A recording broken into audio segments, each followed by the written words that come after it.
उपलब्धियों को गिना कीजिए और गलतियों को लिखा कीजिए, और ये ठहराव का समय नहीं है, यूं ही चलते रहा कीजिए। नमस्कार, मैं Sanjay Kirodiwal, your biology mentor, and you are watching Kiro classes.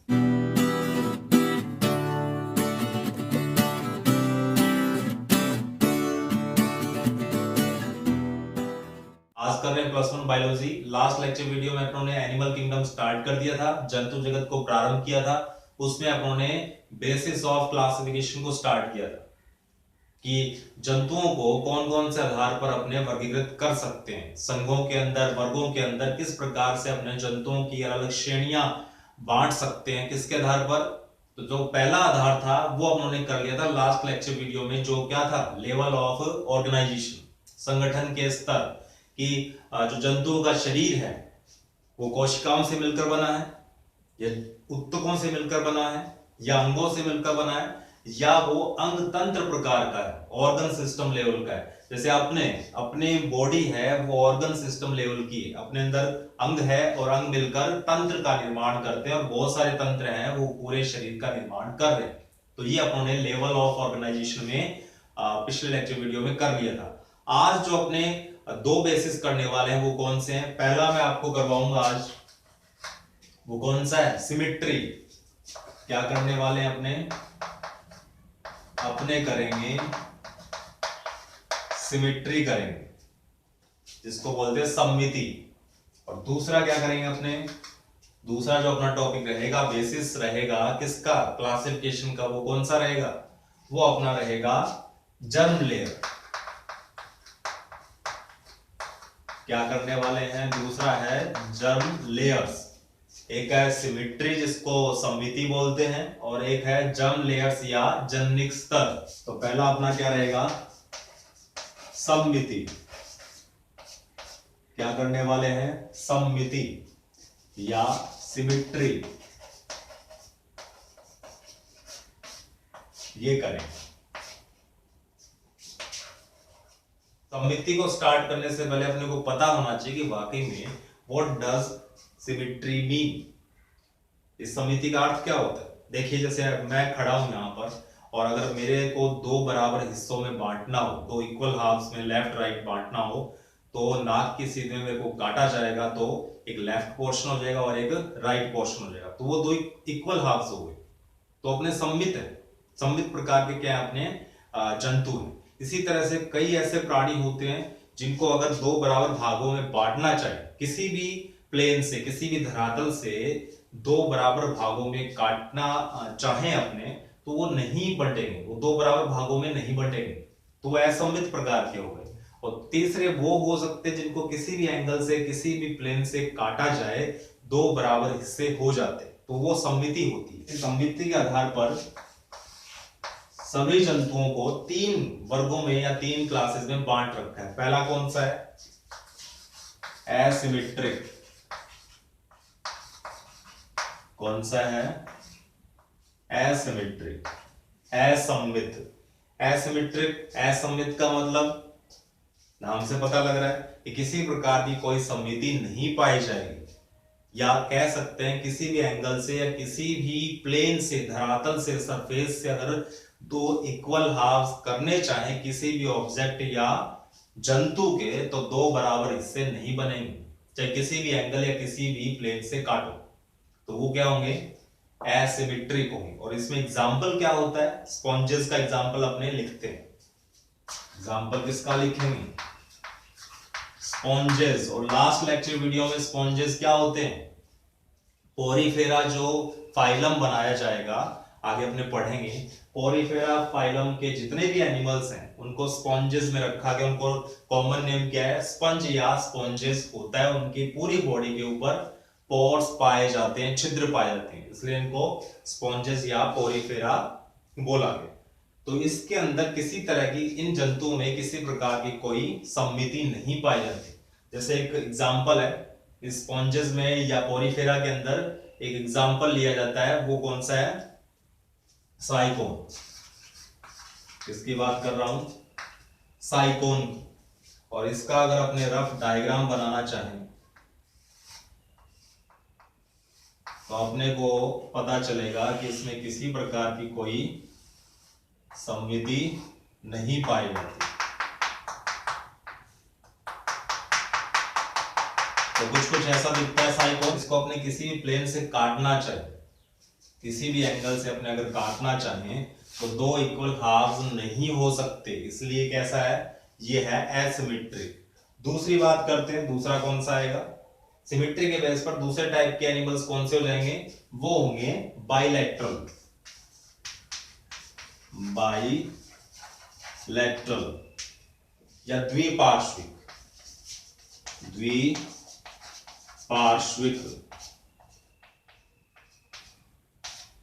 Bilateral, जिसमें दायां बायां दो बराबर भाग हो सकते हैं, लेकिन उसमें शर्त है, एक कंडीशन क्या रखी जाएगी कि सिर्फ, मैंने अभी बताया कि अपने कैसे हैं, अपने हैं द्विपार्श्विक या बाइलेटरल एनिमल, क्योंकि अपने को नाक के शीर्ष से काटा जाए, सिर्फ ये कंडीशन है कि अगर अपने को सिर्फ एक ही प्लेन से काटा जाए तभी अपने दो इक्वल हाफ्स हो सकते हैं, लेफ्ट राइट, वरना नहीं होंगे। तो इसमें कंडीशन क्या है कि काटा तो जाएगा, दो बराबर हिस्से भी होंगे, लेकिन उसको नाक की शीर्ष से काटा जाएगा तभी दो बराबर हिस्से होंगे। तो सिंगल प्लेन से अगर अपने उसको काटे, एक सिर्फ और सिर्फ एक ही प्लेन होगा, एक ही सरफेस होगा, एक ही धरातल से अगर अपने काटे, या फिर मैं कह रहा हूं कि नाक की शीर्ष से काटेंगे, तभी क्या होगा, वो लेफ्ट राइट होगा। तो अगर अपने इंसान की बात करें, अपनी बात करें, तो अगर अपने दो इक्वल हाफ करना चाहें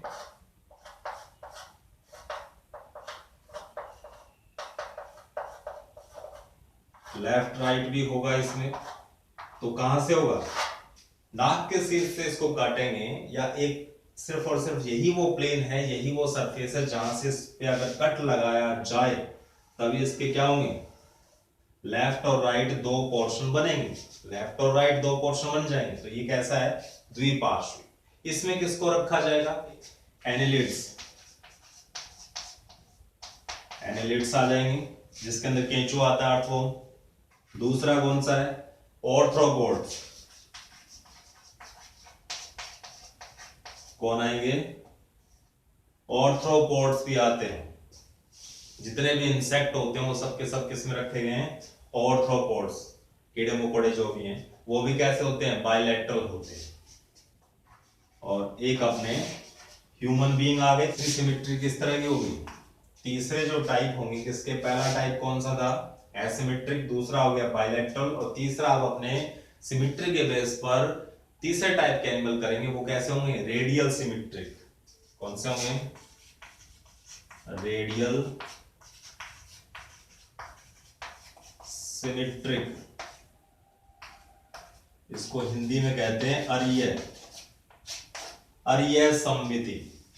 तो ऐसे एनिमल या ऐसे जंतु जिनको किसी भी एंगल से काटे, किसी भी एंगल से काटें, किसी भी प्लेन से काटें, और जो काटने वाला एक्सिस है वो सेंटर से गुजरे, तो हर कंडीशन में क्या होगा, दो इक्वल हाफ्स बनेंगे, दो अर्धांश बराबर के अर्धांश बनेंगे। अगर इसमें एग्जांपल देखे जाए तो अपना कौन सा हुआ, सिलेंट्रेटा, सिलेंट्रेटा में कौन आता है, हाइड्रा आता है आपका, और कौन हो सकता है इसके अंदर, टिनोफोरा हो सकता है, और कौन हो सकता है, इकाइनोडर्मेटा, और कौन हो सकता है, इकाइनोडर्मेट्स हो सकते हैं, इकाइनोडर्मेट्स हो सकते हैं, सिलेंट्रेटा हो सकते हैं। जितने भी अटपटे से नाम आपको लग रहे हैं वो सब अपने डिस्कस करेंगे डीपली, क्योंकि ये सारे फाइलम है। तो इनमें सिलेंट्रेटा आता है, इकाइनोडर्मेटा आता है, टिनोफोरा भी आ सकता है। जैसे आपने हाइड्रा, मैंने अभी कहा सिलेंट्रेटा में किसको रखा गया, हाइड्रा को। अगर अपने हाइड्रा का एक रफ डायग्राम देखें,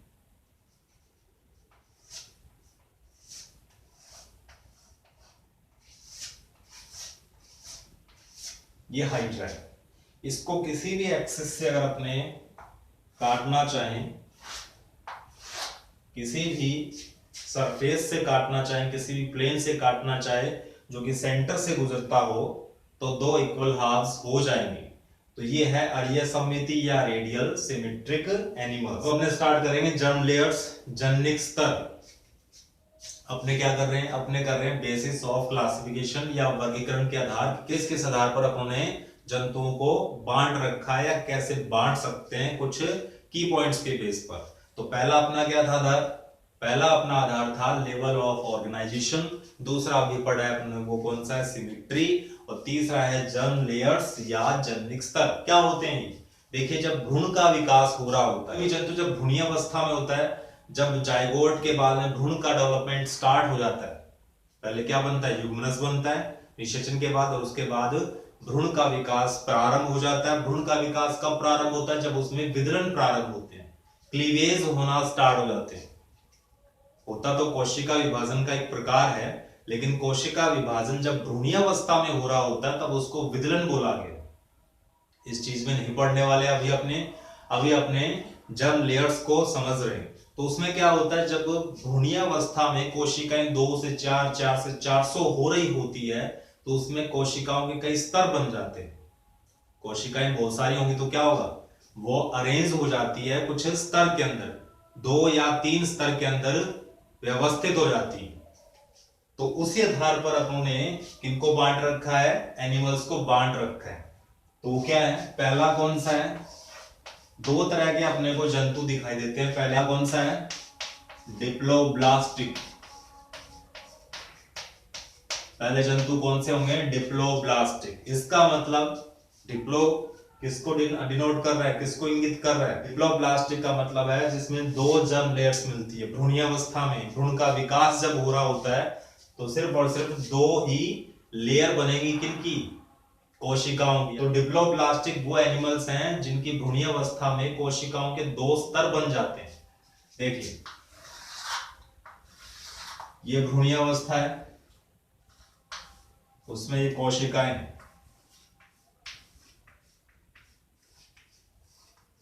ये कोशिकाओं का पहला स्तर मैं बना रहा हूं, यहां पर एक स्तर और बनेगा।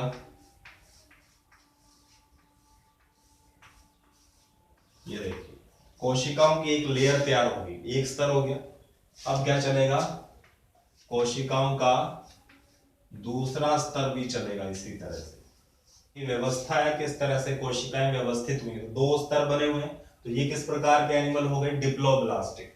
जो बाहर वाली लेयर है, ये जो जिसको मैंने येलो कलर में बना रखा है, ये वाला जो स्तर है या ये वाला जो लेयर है उसको बोलेंगे एक्टोडर्म। कौन सा डर्म है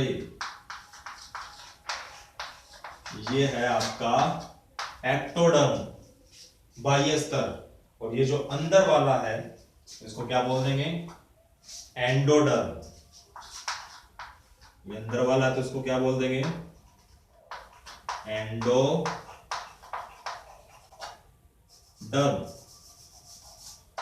ये कौन सा हो गया, एंडोडर्म हो गया, 2 ही लेयर बनती है।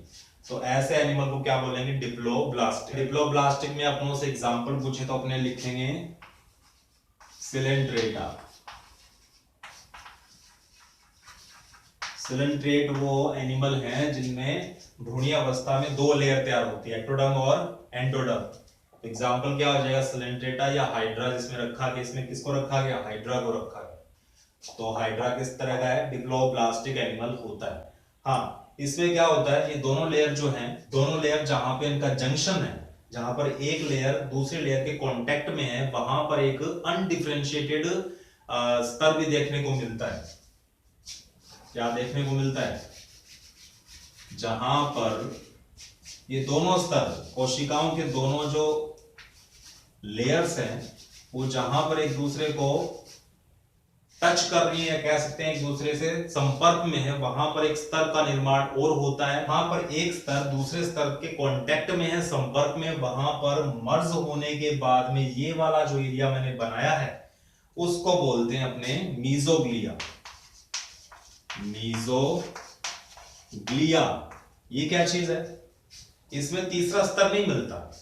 अभी ऊपर क्या लिखा हुआ है, डिप्लोब्लास्टिक है, सिर्फ और सिर्फ 2 जर्म लेयर्स ही मिलेगी, 2 जनिक स्तर ही मिलेंगे, एक तो एक्टोडर्म और दूसरा एंडोडर्म। तो ये तीसरा जो मीजोग्लिया है वो क्या चीज है, अनडिफरेंशिएटेड लेयर है, जिसको अपने अच्छे से या स्पष्ट रूप से नहीं देख पाते। मुख्य रूप से तो 2 ही होंगे, एक तो एंडोडर्म और एक एक्टोडर्म। ये दोनों जहां एक दूसरे को संपर्क करेंगे, एक दूसरे के कांटेक्ट में रहेंगे, वहां पर एक अनडिफरेंशिएटेड अविभेदित स्तर भी तैयार होता है जिसको मीजोग्लिया बोला गया है। लेकिन मुख्य रूप से दो ही स्तर पाए जाते हैं। दूसरा कौन सा हो जाएगा? ट्रिप्लोब्लास्टिक। नाम से ही पता लग रहा है इसमें कितनी लेयर बनेगी? इसमें 3 लेयर बनेगी। ट्रिप्लोब्लास्टिक में 3, डिप्लोब्लास्टिक में 2 जननिक स्तर या 2 जर्म लेयर, जिसको एक्टोडर्म और एंडोडर्म बोला गया था। अब अपने करने वाले हैं ट्रिप्लोब्लास्टिक। तो ये भ्रूण है, तो सबसे पहले इसमें एक लेयर तैयार कर देंगे। सबसे पहले बाहरी वाली लेयर और दिखानी है अपने को, क्योंकि इसमें 3 लेयर्स बनेगी, 3 जर्म लेयर तैयार होंगी।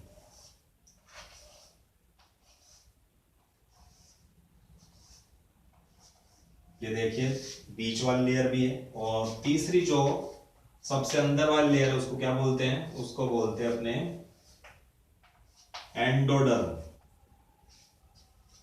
इसमें 3 लेयर्स आपको साफ साफ दिखाई दे रही है। तो सबसे बाहर वाली कौन सी है? वही एक्टोडर्म। अब सबसे अंदर वाली कौन सी थी? एंडोडर्म। और अब ये जो बीच वाली जो ग्रीन कलर में मैंने बना रखी है वो कौन सी हो जाएगी? ये है मीजोडर्म। स्पष्ट रूप से दिखाई देगी, मीजोडर्म लेयर होगी, मीजोडर्म। तो इसमें कितने लेयर हैं? इसमें 3 लेयर्स हैं, एक्टोडर्म, एंडोडर्म और मीजोडर्म। बीच वाली एक लेयर और बन जाती है। यहां पर बीच में कोई लेयर नहीं थी, हाँ एक आभासी लेयर जरूर थी, एक अनडिफरेंशिएटेड लेयर तैयार होती है जिसको अपने विभेदित नहीं कर पाते या ढंग से देख नहीं पाते, वो स्पष्ट नहीं होती है।